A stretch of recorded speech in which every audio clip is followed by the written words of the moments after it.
बाबू मोहित बाबू मोहित बाबू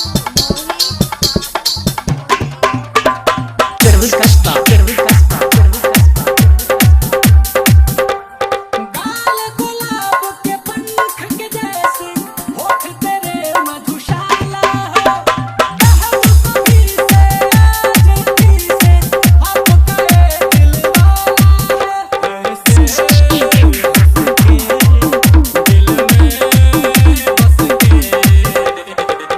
जरा सीने में तो चाहत जगा लीजिए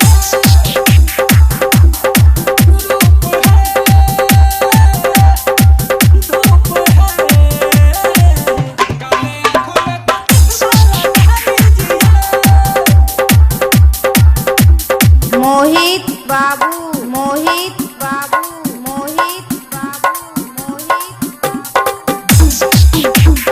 चरवल कस्बा चरवल कस्बा चरवल कस्बा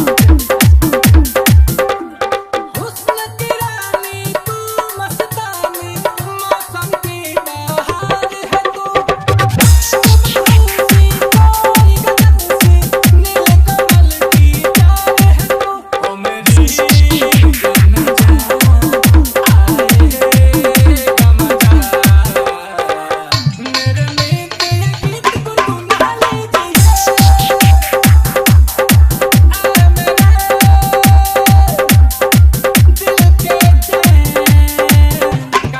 मोहित बाबू